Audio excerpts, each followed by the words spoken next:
So, according to some study, the UK is one of the most miserable countries to live in. Or the second I saw on one thing. Ladies and gentlemen, let's talk about the misery of Britain, okay? And now do you know what I've realized in even just saying this? Misery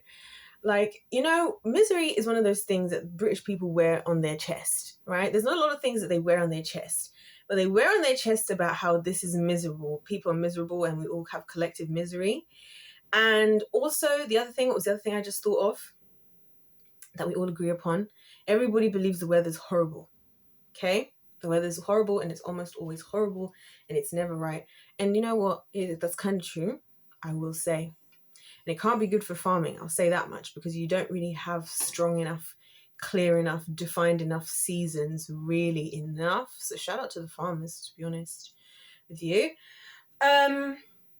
But let's talk about that, because whether I agree with the statistic or not, you guys know, I'm always like, who did this study? How do we know they're reputable? How do we this? This is why people trust in scientific research. And I'm like, and who did it? And how do you know they didn't? How do you know they even did it on enough people? What if the study was based on 100 people? You was happy with that conclusion? What if the test was only done on 100,000 people? You was happy with that conclusion? What if it was only done on 100 million people? You was happy with that conclusion? What if they only checked people in East Asia when they did that? Would you be happy with that data? So this is my thing with that. Just want to say. So miserable. Like, I realized that, I've been saying, and I just did a whole video talking about how, who's the real enemy of the Western countries, and I'm telling you guys that it's your very own people in power. And I was thinking about the like almost like programming that goes on in order to keep slaves in check. You know what I mean? There's always some element of especially of treatment where you kind of accept that you're getting better than what you could be getting. And that alone says you should just take whatever you're getting, right? And that is a part of the slavery aspect, right? Because you see the same thing with the Israelites when they were leaving Egypt. They preferred the customs when they knew where their meal was coming from, they knew this, then this new whole adventure of freedom and the milk and honey in the promised land, and the juiciest grapes they ever seen in their life, and the most beautiful scenes and the most everything. And so it was hard for them. And so it's rather we all be miserable together. And then at least as long as we're all going through it together, because there's that element of when you're all going through something together, you bond, which is why a lot of people, they bond when they met in prison, they bond when they go on some of these TV shows in like 2 weeks. And it's like, how did you walk off and be your best friends, or how did this? And they're always like, it's just different in there because you're there the whole time and da-da-da-da-da. And then people have entire new story arcs as a result of going through, those types of things, or in these intense environments. And you go through something together that nobody else is going through with you, and you bond over it. You know what I'm saying?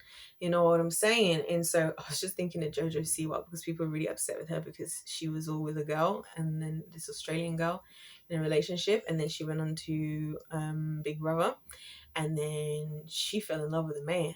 Oh, hell no, that did not end well. And I was like, yeah. Yeah, that's what I have to say. Yeah. And now I know. And she's like, because she was there and she formed a bond in the same circumstances, and the voices of everybody else went there anyway. I just always think of that example because it's so funny. And she didn't care to risk it all. Okay, people are upset. She's no longer identifying in the community over there. She technically all cheated on this girl. Yeah. So that's what I'm saying. When you go through things, it intensifies the connection. And I kind of feel like the fact that everybody just accepts all the misery of it all together, like, oh, the weather.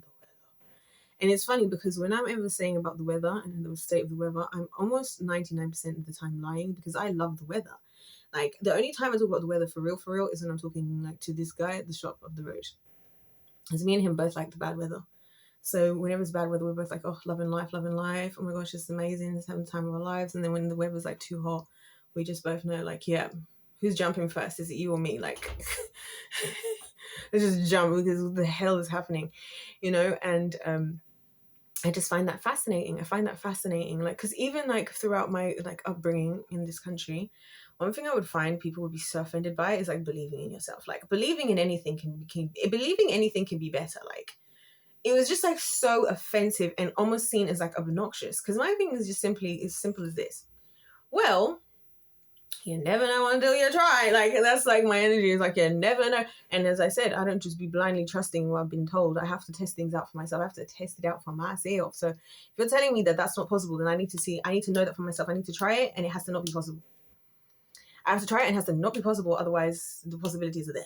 Okay, and so that was always a trait that didn't go down well with me in this life. And I remember even being at school, I remember specific things people said, yeah, and I remember my thoughts, and I remember their things that they said. So like, for example, my teacher, and this was actually soul crushing for me, right? But in a good way. When I was like 10, right? I was all into performing arts and this, that, and the other. And then they would all make a big deal about it, right? So they were like fueling me, right? They were like, oh, we picked this is your end of year production with you in mind, because we knew you might want to play this role, and I'm all being egged on. And then at the end of the year, right, when it's like coming up to like, not this kind of year, after the SATs or whatever, that was a clutch time in life. When I was 10 and we finished the year 6 SATs, exams, and all we did was for the entirety of school work on our end of year production, I was loving life. I was like going in. I used to be on the computer for a couple of hours because we have computer time, but because we didn't have anything to be doing now, I'm listening to music, I'm playing games, I'm listening to no air, you guys. I'm playing music, I'm playing games. And then in class, what am I doing? I'm working on the choreography, learning the lines, practicing the scene, building the set. Guys, that was a time. Oh my gosh, that was a time. I was having a whale of a time, right? Then it was the production, and after all of that, the teacher's like, so what do you want to be? Because I wanted to do this presentation of what everybody says they want to be when they're older. So what do you want to be? And I was like, obviously, did we just see what happened? So, I mean, I managed to get some of my choreography into the actual official choreography because I came up with some choreography. I was gassed about that, by the way. And she's like, oh, that's not possible. You got to be more realistic. Now, here's the thing about that. And this is what I'm saying again about the Brits. They say things that, yes, but also not just. And she just crushed it all in one conversation. And you know what I thought in my head? This is how I know I'm psychotic, yeah. Thought to myself, oh, I'm going to prove you wrong. That's what I thought. Oh, I'm going to prove you wrong. Like, I'm not falling into this, whatever's. I'm going to try, because if I can try, I'm try, and I can try and keep trying, because why the hell not? Look how much fun. I just hate it, right?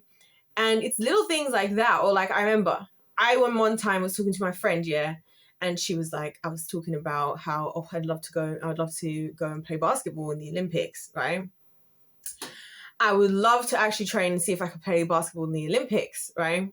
I'm not tall enough to play basketball. Well, the thing is, I wasn't tall enough to do high jump, but I still could win anyway. So I'm just like, as long as I can get the ball in the hoop, right? Isn't that the point? Because anyway, and she was like, oh, you'll never be able to do that. Like, everything was always really doom and gloom. Then I would hear that people say that about themselves, right? I remember one girl, she was like, oh my gosh, I'm going to fail all my exams. Like, this is horrible. I'm going to fail everything. And like, she was always a self-fulfilling prophecy. And I used to say stuff like, or another girl would be like, in drama, oh, I don't know what's the point of us doing any of this. Like, the chances of any of us actually doing any of this is actually so slim. And I thought, well, one less person to compete with. I don't know where this stuff came from. Is it because I gave my life to the Lord at a young age? But I just remember there's always just this element of misery. And I will never forget, yeah, one time, and this was like, I was at uni, I was with my friends, right? And especially to do with the drinking culture of this country, right? Because let's just be honest, you know? I won't say it, but read between the lines. I remember, like, when we would go out, and I'll be in situations, if you're out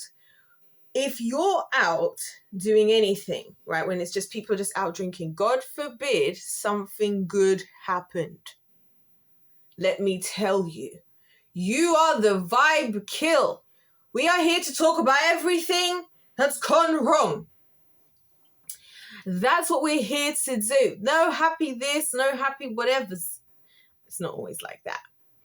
but in a lot of instances, right? In a lot of instances, and I realized there is just this like strong dosage of misery in the country at large. It's like, oh, something bad happened. Oh, of course, something else bad happened. Oh no.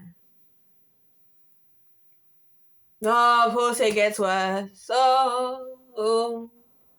You know, I honestly think this is one of the reasons they managed to hold on to the heaviness of the Great British Pound so well, in a way. You know what I mean? You just take things just go. It's just, we're just going to be bad anyway. It's going to be bad. And that's why I can believe that it's a miserable place, because I realize people are really not living.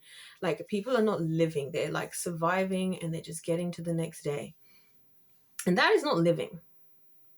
I just like to say that isn't living. That is literally slavery. Like, you just want to make it to the next day. But I always thought that the idea of wanting to make it to the next day is in the hopes of actually getting out of the situation you're in. Like, I'm not here, guys, holding on to my life right at the moment, because just to get to the next day. That doesn't mean anything to me. If that was my reason for staying alive, I would kill myself, guys. I wouldn't hesitate. It's because every day I believe could be the day. And I don't mean that it just becomes a better day, but like, I could have an opportunity, I could do something, I should keep myself prepared, I should keep myself going, I should keep pushing, because there's always the hope to actually get out. Not just the acceptance of what is happening. Not just the acceptance of whatever happens. That's not good enough. We shouldn't be people who just accept that whatever happens, oh, that's just what's happened, oh no. And that's unfortunately how it is here. And it's been made that way on purpose. Like I said, like, people are just, and even with the stuff to do with the good and godlies, it's a very difficult kind of environment to bring the idea of God into, wouldn't you think? An environment like that. Because how do you, if you don't believe in the good and the good, and you don't believe in hope, you don't believe in conquering, right? And that's the interesting combination, because I'm like, where were the conquerors of yesteryear? And where have they gone? Hold on one second. Guys, I'm actually hungry. Oh my gosh. I only feel like I burn any energy when I'm making YouTube videos. Why is that? The first time I felt hungry, and like this level of hungry, in weeks, if not maybe months. What the hell? What the hell? Oh my gosh. How has that happened? So that's a new chapter in my life. It's making these videos. It really does have me actually engaged and engaging. The rest of the time I'm just existing. As I go days and I don't even eat altogether. And now I'm like starved. I'm like, after I finish this, I'm going to eat. And it's the middle of the day. Me, I don't even like eating. Anywho, this is what I realized. It's just like an air that's there, like the godly and godly things. It's like, it's not allowed. Like, it's kind of scary to think that you live somewhere where the people don't believe in God in general. Because you know one thing I've realized about a lot of other places, people have really long explanations for whatever the spiritual beliefs are of the place. And like, even in some other countries, like even say, for example, the United States, wow, when people talk about their church trauma, it's hefty. Like, it's like the kind of church trauma I've experienced. You know what I mean? It's very intertwined into their life. It was a big part of their life. Like, it was a big part of the community or whatever. It was like very in the forefront, not just like here where it's like, oh yeah, I'm Christian because I was baptized as a baby and I went to my christening. What?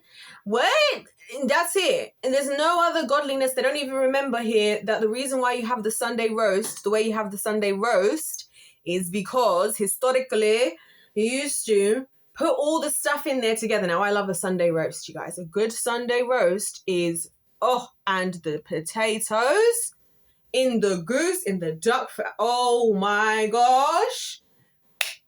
The Sunday roast, when it's done well, right? The idea is you put everything in the tray, whatever, right? Whatever your meat is, all the vegetables, all the this, the that. And then you leave it cooking for a few hours while you go to church. People don't even know that, but people will die on the hill of the Sunday roast. People are religious. Oh my gosh, my skin is pale and stale. They will go to lengths of sticking with every Sunday, us as a family, meet up at Nan and Granddad's or go to my sister's for the Sunday roast. Even Ethan Beginnjng, right, in the Sidemen, remember him saying, and I was like, this is the most British thing I've ever heard in my life. I remember him saying that his favourite part of the week, right, bearing in mind he's doing all this, he's travelling around, whatever, is when he gets to go and have a Sunday roast with his family. And that's his favourite part, and watch whatever. The Sunday roast, but they don't even know where the Sunday roast even be coming from these days. But that's the part that they've stuck with. That's the part that we've stuck with. You know what I'm saying? And so I don't even know if people know that. Like, I'm just like, it's crazy that how little belief there is in God, I think. Essentially what I'm saying. Oh my gosh, my stomach is actually rumbling. What the hell? I forgot what this feels like. Wow. Is this what people are feeling all the time? Oh, if I lived with this feeling all the time, I would hate that. Oh, hate that. I like that I don't really have an appetite. I like it because I feel like food is one of those things that can become your whole life. Because exactly what happened with the Israelites. Again, they became obsessed in the wilderness about, God, when are we going to eat this? When are we going to eat? I'm just like, ugh. Which again is a very modern thing. Even eating 3 meals a day, which again was just another propaganda to be able to sell, you know, certain types of products that they could make, certain types of foods, the cereals and all of it. Interesting how fascinating to me that we had this surplus about like 50 years ago, whatever, of all of these products being all over the show, which is coincidentally the types of products, you know, that you can be bought, like, you know, plants you can easily grow in a lot of places. And fast forward, we've got a lot of interesting health issues, and we've got a lot of people with a lot of health related issues like eating disorders and so on, and everybody's so hungry all the time. That's so interesting. I find it fascinating how hungry everybody is all the time. Like, I'm like, what is going on? Because what are you eating? Like, do you know what I mean? Like, and then you're still gaining weight. Like, it's just a thing where, and I'm not saying that as a judgment, yeah? I'm saying that it's not adding up. Like, it's not adding up. You know what I mean? And I feel like that is what's reflected in a lot of the British food. It's not that that there's not good British food. Again, it's the misery element that's added of just like, well, we'll just do the best of what we have and our food's not good anyway. Rather than where a lot of other places, they really take it in their stride. They're patriotic about their food, right? They take it in their stride.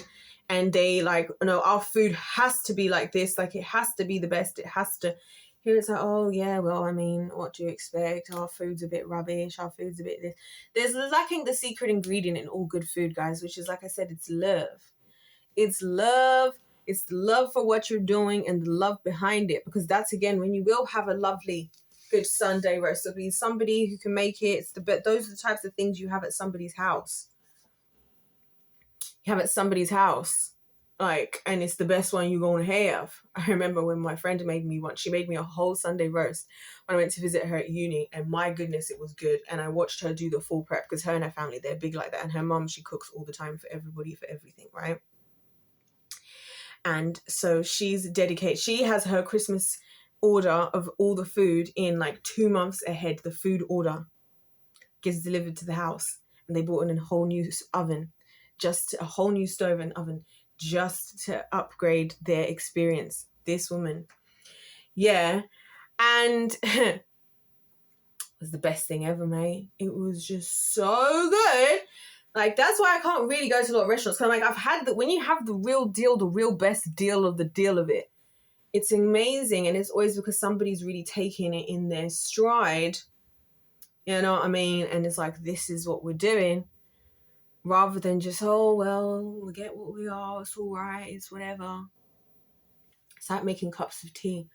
Lord Jesus is one of my traumatic events of my childhood because my parents both drank tea and they were the most pickiest tea orderers in your life. I used to sometimes cry about this. Not actually cry, but get so frustrated at how hard it was to get their tea correcto, right?